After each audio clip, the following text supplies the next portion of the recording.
맙소사. 상상도 못한 일이네요. 이건 대체 무슨 줄인가요? 전 세계 수재들이 모이는 하버드 대학교에서 전례 없는 사태가 벌어졌습니다. 수백 명의 학생들이 새벽부터 길게 줄을 서고 좌석을 놓친 학생들은 대기 명단까지 올려달라며 애원하는 상황까지 발생했습니다. 단 하나의 수업 때문에 평화로운 캠퍼스가 전쟁터로 변했죠. 오랫동안 중국 문화의 그늘에 가려있던 한국어가 이제는 세계 학계를 뒤흔들며 새로운 패러다임을 만들어가고 있습니다. 한국어는 단지 한자의 파생에 불과하다는 중국 학자들의 주장과 함께 한글은 세계에서 가장 과학적인 독창적 문자라는 반박이 정면 충돌하는 현장. 그리고 그 중심에서 제가 밝혀낸 충격적인 한글의 비밀까지. 도대체 무슨 일이 일어난 걸까요? 그 믿을 수 없는 충격적인 이야기 지금 시작합니다. 저는 하버드 대학교 언어학과 교수 소피아 김입니다. 오늘 아침 캠퍼스는 평소와 달리 무언가 특별했죠. 봄 햇살이 따스하게 비치는 가운데 평소엔 조용했던 동아시아학과 건물 앞에 길게 늘어선 줄이 생겼어요. 학생들로 북적이는 모습이 마치 인기 콘서트 티켓 판매처 같았습니다. 한국어 수업 수강 신청 마감이라고 크게 써진 공고문 앞에서 학생들은 자리를 얻기 위해 애타게 기다리고 있더군요. 학과 조교로부터 다급한 전화가 왔습니다. 한국어 수업 신청자가 폭주해서 두 반으로 나눠야 한다는 내용이었어요. 솔직히 놀랍긴 했지만 완전히 예상 밖의 일은 아니었죠. 최근 몇 년간 한국어 수업 등록률이 꾸준히 증가하고 있었으니까요. 그래도 이 정도일 줄은 몰랐습니다. 불과 10년 전만 해도 제 한국어 수업은 고작 15명 정도의 학생들만 신청했었거든요. 사무실을 나서려는 순간 복도에서 왕 교수의 목소리가 들렸습니다. 중국어 학과의 저명한 교수로 항상 중국 문화와 언어의 우월성을 강조하는 사람이었어요. 요즘 학생들이 왜 그렇게 한국어에 열광하는지 이해할 수 없다며 결국 한국어는 한자의 파생물에 불과하다고 말했죠. 그의 얼굴에는 언제나처럼 약간의 조롱이 묻어 있었습니다.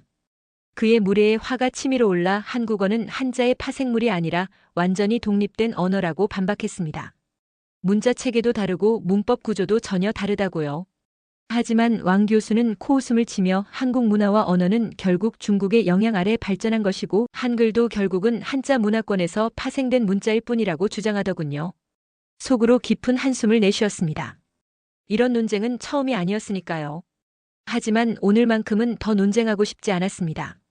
밖에는 한국어를 배우려는 열정적인 학생들이 기다리고 있었으니까요. 한국어가 미국에서 배우는 상위 10개 외국어 중 하나가 되었다는 사실을 언급했고 왕 교수는 그저 일시적인 유행일 뿐이며 K-팝이나 드라마 같은 대중문화 때문이라고 일축했습니다. 그의 말을 무시하고 강의실로 향했어요. 문을 열자 기대 이상의 인파가 눈에 들어왔습니다. 빈자리를 찾기 어려울 정도로 많은 학생들이 앉아 있었고 일부는 서서 기다리고 있었어요. 저는 학생들을 반갑게 맞이하고 수업을 시작했습니다. 학생들의 눈빛은 낯선 언어에 대한 호기심과 열정으로 가득했죠. 칠판에 한글 자음과 모음을 적으면서 저도 모르게 대학원 시절의 기억이 선명하게 떠올랐습니다. 대학원 과정에 진학했을 때 저는 한국계 미국인이면서도 한국어에 거의 관심이 없었어요. 오히려 일본어와 중국어를 공부했었죠. 제 지도 교수는 동아시아 언어에 관심이 있다면 자신의 뿌리인 한국어도 한번 살펴보라고 권했습니다. 언어학적으로 매우 흥미로운 특성을 가지고 있다고요. 처음에는 그저 교수님의 제안을 존중하는 차원에서 시작했습니다. 하지만 한국어 공부를 시작하고 얼마 지나지 않아 이 언어, 특히 한글에 완전히 매료되었어요. 특히 한글이라는 문자체계는 언어학도였던 저에게 놀라운 발견으로 다가왔었죠. 그때의 기억으로 저는 학생들에게 설명을 이어갔습니다. 한글은 단순한 기호의 나열이 아닙니다. 각각의 자음은 발음할 때 혀와 입술의 모양을 본떠 만들었고 모음은 하늘과 땅과 사람을 상징하는 천지인 철학을 담고 있습니다. 한글이 담고 있는 과학적 원리와 철학적 깊이에 대해 이야기를 이어가면서 1999년 처음으로 한국을 방문했을 때의 기억이 떠올랐습니다.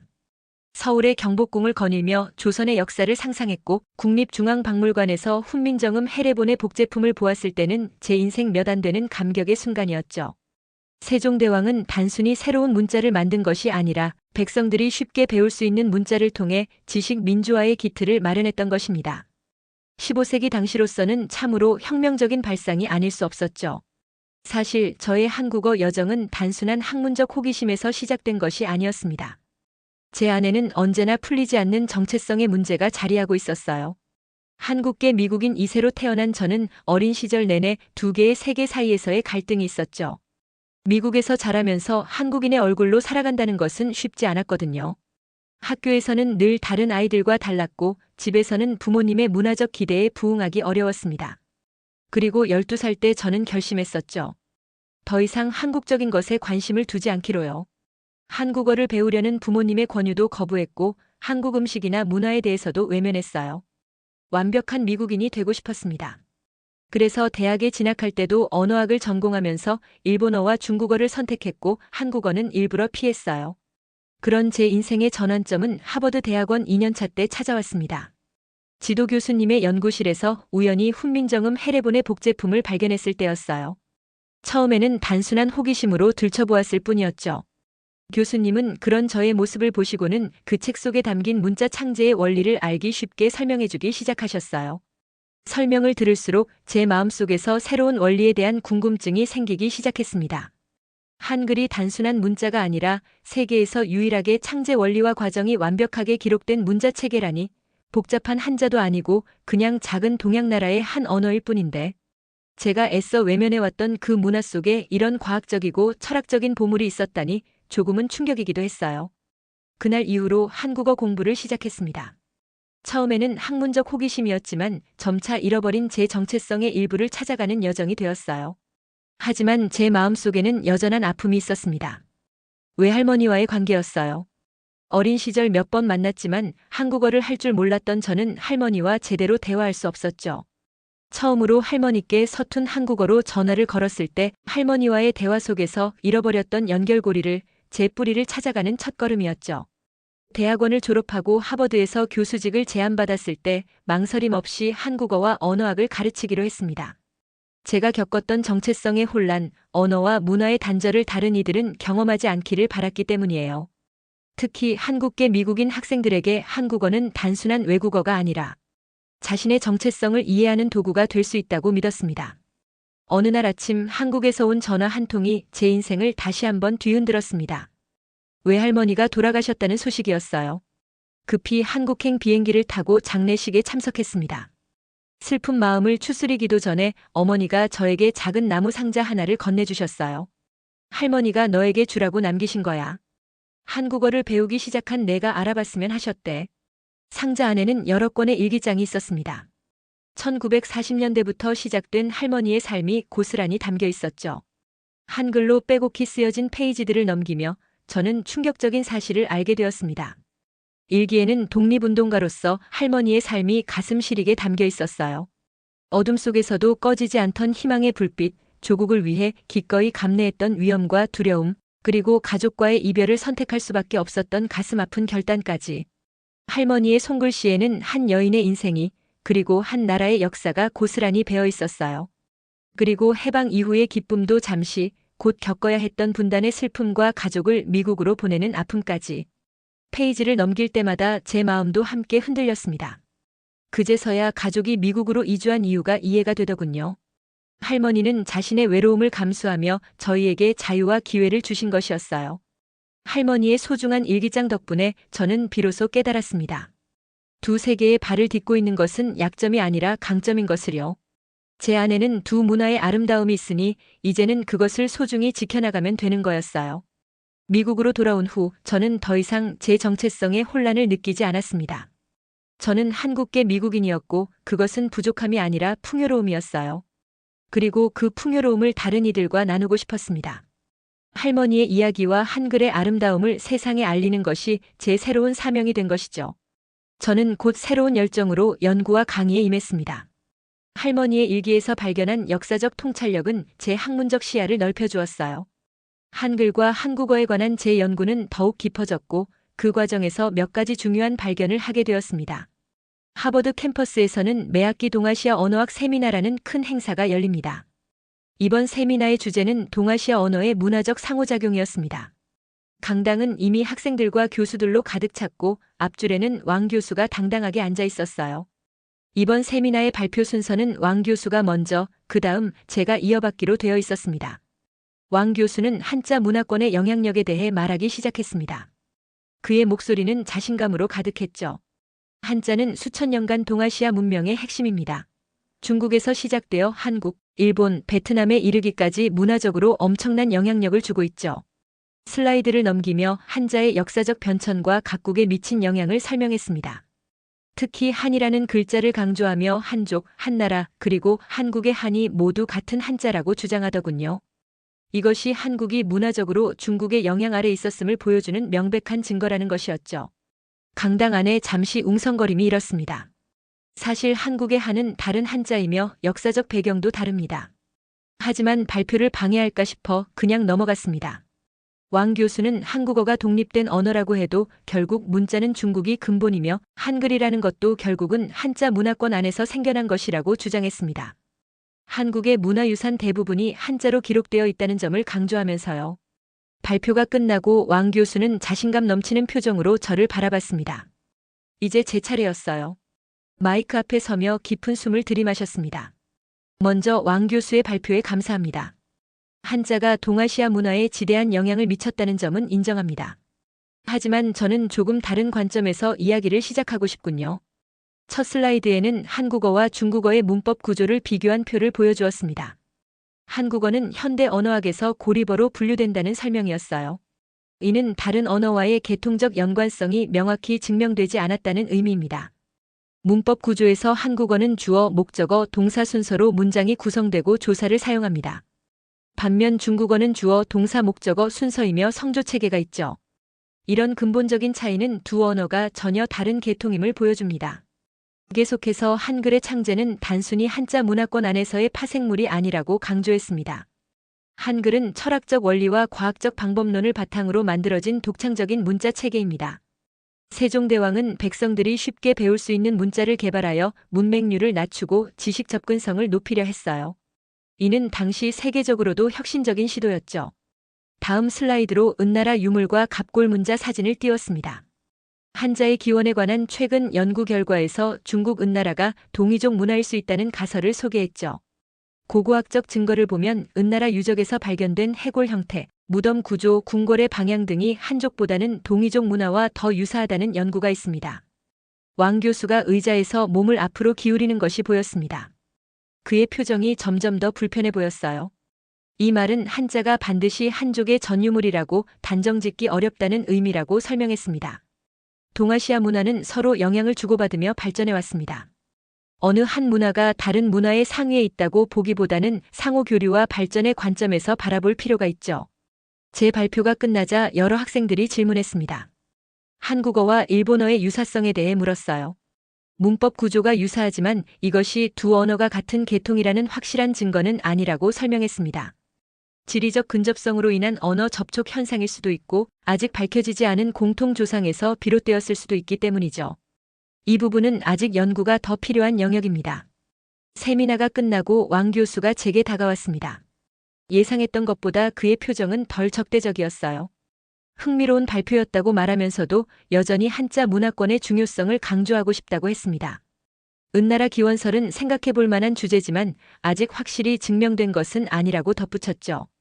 그의 말에 동의하며 동아시아 문화의 복잡성과 다양성을 이해하는 것이 중요하다고 답했습니다.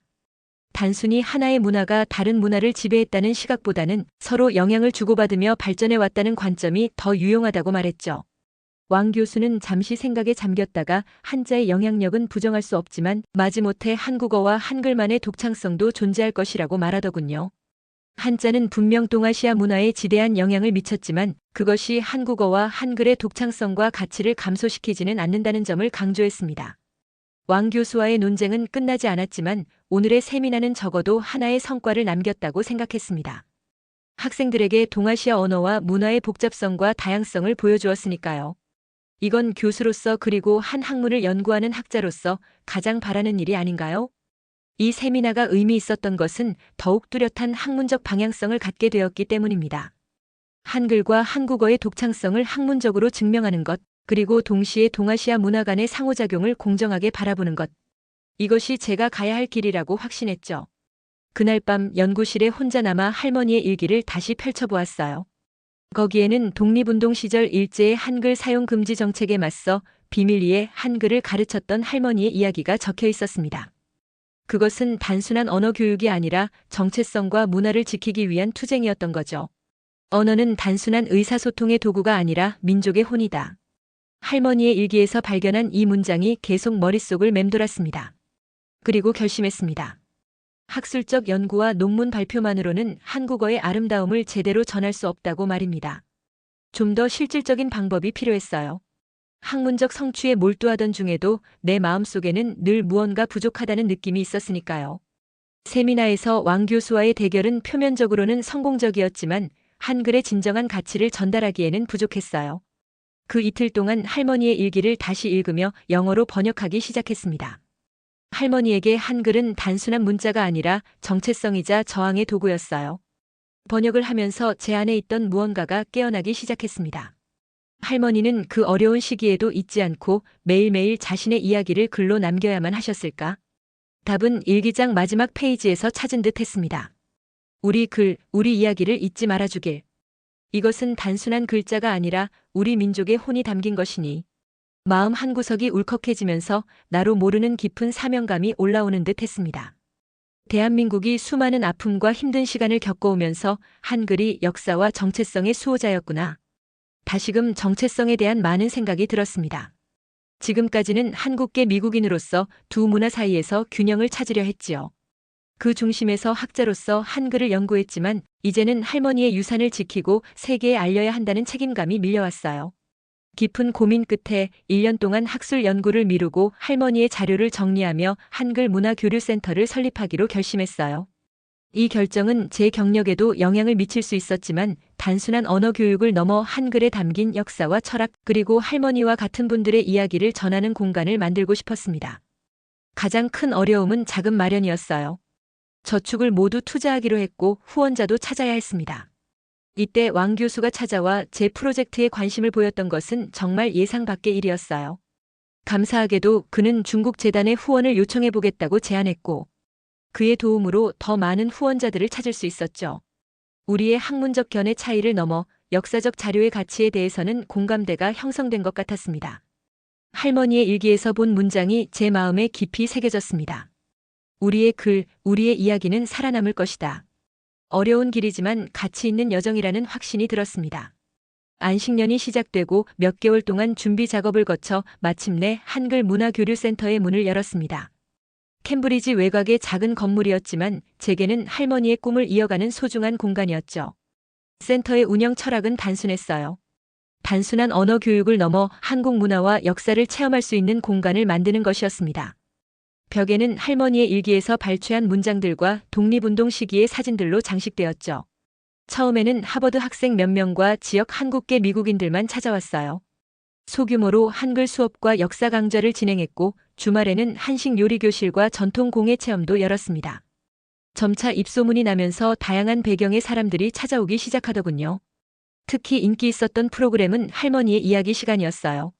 할머니의 일기를 번역해 독립운동 시기의 비밀 한글 교육과 문화 수호 활동을 들려주는 시간이었죠.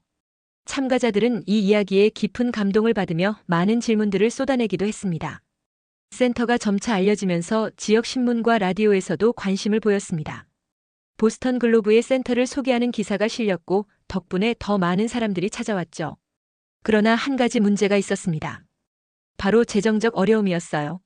초기 투자한 제 저축금은 빠르게 바닥나고 있었고 왕 교수가 제안한 중국 재단의 후원도 복잡한 정치적 이유로 무산되고 말았거든요. 더 이상 하버드의 안식년 교수 급여도 받을 수 없는 상황이 다가오고 있었죠. 이런 위기 상황에서 뜻밖의 인물이 나타났습니다. 그는 실리콘밸리의 유명 IT 기업 CEO 마이클 장이었습니다. 제 대학 시절 동창이었죠. 그는 센터에 관한 기사를 읽고 연락해온 것이었어요. 마이클은 중국계 미국인으로 대학 시절에는 왕 교수의 견해에 동조하며 저와 종종 논쟁을 벌이기도 했었어요. 그런 그가 센터를 방문하면서 관심을 보이다니 감사하면서도 놀랍더군요. 소피아, 당신이 하는 일은 단순한 문화 교류가 아니라 역사의 보존이군요. 제가 도울 방법이 있을 겁니다. 마이클은 자신의 기업을 통해 센터의 재정적 지원을 제안했습니다. 그리고 더 나아가 디지털 한글 프로젝트라는 아이디어를 제시했어요. 인공지능을 활용해 한글과 한국 문화를 전 세계에 쉽게 알릴 수 있는 디지털 플랫폼을 개발하자는 것이었습니다. 처음에는 학자로서 상업적인 프로젝트에 참여하는 것이 적절한지 고민이 되었죠. 하지만 할머니가 일기장에 꾹꾹 눌러 담아 적은 문장이 생각났습니다. 우리 글과 이야기를 더 많은 사람들에게 알리는 것. 고민할 이유가 없었죠.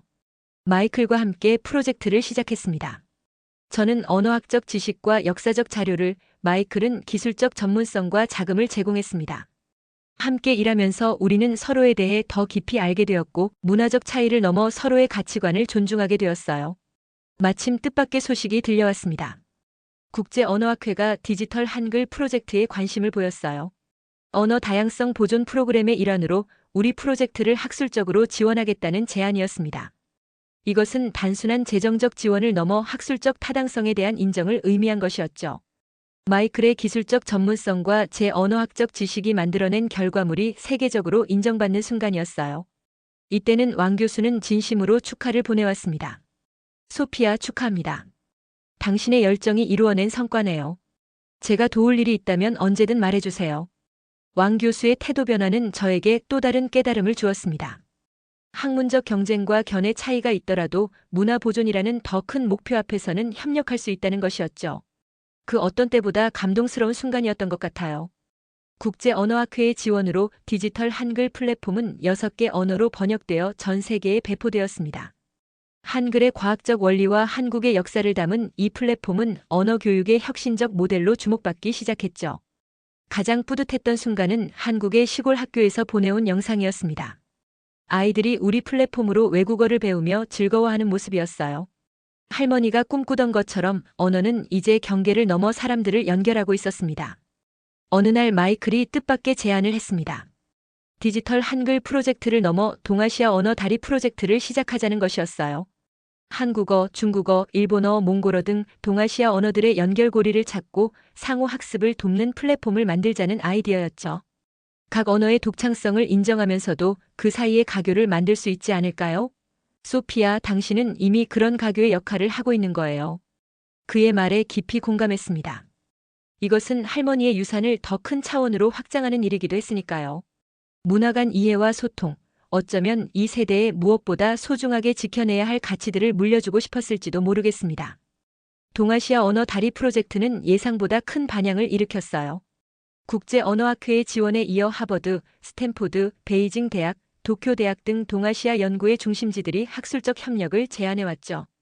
이제는 작은 문화센터에서 시작한 프로젝트가 국제적인 학술 네트워크로 확장된 것입니다. 왕 교수도 이번 프로젝트에 적극적으로 참여하기 시작했어요. 그는 중국어와 한자의 역사적 변천 과정에 관한 귀중한 자료를 제공했고 베이징 대학의 언어학자들과 연결해 주었습니다. 우리의 관계는 경쟁자에서 동료로 그리고 이제는 친구로 발전했죠. 소피아, 우리가 서로 다른 관점에서 시작했지만 결국 같은 목표를 향해 가고 있었던 것 같습니다. 언어와 문화의 가치를 지키는 일이죠. 왕 교수의 말에 깊이 공감했어요. 학문적 논쟁과 경쟁을 넘어 우리는 이제 더 큰 사명을 위해 협력하고 있었던 것이죠. 프로젝트의 핵심 성과 중 하나는 할머니의 일기 디지털 아카이브였습니다. 할머니의 일기와 독립운동 관련 자료들을 디지털화하고 여러 언어로 번역한 것이죠. 이 아카이브는 단순한 역사 자료가 아니라 언어가 어떻게 정체성과 문화를 지키는 도구가 되는지 보여주는 생생한 증거가 되었어요. 하버드로 돌아와 정규 교수 업무를 재개했지만 이제 제 강의는 완전히 달라졌습니다. 단순한 언어학 이론을 넘어 언어와 정체성, 문화적 저항, 디지털 시대의 언어 보존 등 더 넓은 주제들을 다루기 시작했어요. 학생들의 반응은 뜨거웠고 수강 신청은 항상 조기에 마감되었죠. 특히 보람을 느꼈던 순간은 한 한국계 미국인 학생이 찾아와 감사의 말을 전했을 때였어요. 그녀는 저와 비슷하게 자신의 뿌리를 외면했다가 제 수업과 센터를 통해 정체성을 재발견했다고 말했죠. 그녀의 눈물 어린 고백은 제가 가는 길이 옳다는 확신을 주었습니다. 국제언어교육 심포지엄으로부터 강의 요청도 받았던 영광스런 기회도 얻게 되었죠. 연단에 올라 청중을 바라보니 다양한 문화와 배경을 가진 사람들이 모여 있었어요. 저는 깊은 숨을 들이마시고 준비한 발표를 시작했습니다. 지난 20년간 북미 지역에서 한국어 학습자 수는 50배 이상 증가했습니다. 처음에는 단순한 대중문화의 영향으로 보였지만 이제는 분명한 학술적, 문화적 관심으로 발전하고 있어요. 한국어뿐만 아니라 다양한 소수 언어들에 대한 관심이 전 세계적으로 높아지고 있으며 이는 단순한 유행이 아니죠. 언어는 단순한 의사소통 도구를 넘어 그 안에 문화와 역사, 사람들의 정체성이 담겨 있어요. 디지털 기술의 발전은 이런 다양한 언어와 문화를 보존하고 확산하는 데 새로운 가능성을 열어주고 있습니다. 디지털 한글 프로젝트와 동아시아 언어 다리 프로젝트의 성과를 공유하며 기술과 전통이 어떻게 조화롭게 공존할 수 있는지 보여주었습니다. 특히 할머니의 일기를 디지털 아카이브로 만든 사례는 많은 청중의 공감을 얻었습니다. 발표가 끝나고 질문을 받는 시간, 왕 교수가 첫 번째로 손을 들었습니다. 그의 질문은 예상과 달랐어요. 소피아 교수님의 혁신적인 접근에 감명받았습니다. 이제는 한자 문화권과 한글의 독창성 논쟁을 넘어 어떻게 동아시아의 다양한 언어들이 서로 영향을 주고받으며 발전해왔는지 그 풍부한 상호작용을 연구하는 것이 더 중요하다고 생각합니다. 이에 대한 교수님의 견해는 어떠신지요? 그의 진심 어린 질문에 미소를 지었습니다. 우리는 이제 경쟁이 아닌 협력하는 관계로 나아가고 있음이 확 와닿았기 때문이었어요. 심포지엄이 끝난 후 왕 교수와 저는 함께 동아시아 언어 문화 협력 프로젝트의 청사진을 그리기 시작했습니다. 각 언어와 문화의 독창성을 존중하면서도 상호 연결성을 연구하는 프로젝트였죠. 마이클도 이 새로운 여정에 기술적 지원을 약속했어요. 하버드의 교수직은 유지하면서도 이제 제 역할은 단순한 학자를 넘어 문화가교의 역할로 확장되었습니다. 학생들에게는 언어의 학문적 가치뿐만 아니라 그것이 지닌 문화적, 역사적 의미를 가르쳤어요. 할머니가 남겨주신 마지막 메시지, 우리 글, 우리 이야기를 잊히지 않게는 이제 제 인생의 지표가 되었죠. 오늘도 저는 연구실 창가에 앉아 캠퍼스를 바라봅니다. 다양한 국적과 배경을 가진 학생들이 오가는 모습이 보이네요. 그들 각자는 자신만의 이야기와 정체성을 가지고 있겠죠. 제가 하는 일은 그들이 자신의 목소리를 찾고 그것을 세상과 나눌 수 있도록 돕는 것입니다. 언어는 우리를 나누는 장벽이 아니라 연결하는 다리니까요. 할머니의 일기장에서 시작된 이 여정은 이제 전 세계로 뻗어나가고 있습니다. 그리고 저는 이 여정이 앞으로도 계속될 것이라고 믿고 있죠. 오늘의 사연 어떻게 들으셨나요? 일제강점기에 우리의 선배들이 왜 그렇게 목숨을 걸고 우리 글을 지키려 했었는지 생각해보게 되는 사연이었던 것 같네요. 아마도 그들은 언어가 사라진다면 우리의 존재마저 사라질 수 있다는 절박함 속에서 싸운 것이었겠죠. 그들 덕분에 지금 우리는 한글의 위대함 속에서 문맹률 0% 민족이라는 자부심을 지켜올 수 있었을 거예요. 한글에서 시작된 이 이야기는 이제 인류 보편의 이야기가 되었습니다. 다양성의 가치, 정체성의 소중함, 그리고 문화적 이해의 중요성을 말하는 이야기. 그것이 바로 할머니가 진정으로 전하고자 했던 메시지가 아닐까요? 오늘도 긴 사연 들어주셔서 감사합니다. 다음에 또 감동적인 사연 들고 찾아올게요. 행복한 하루 되세요.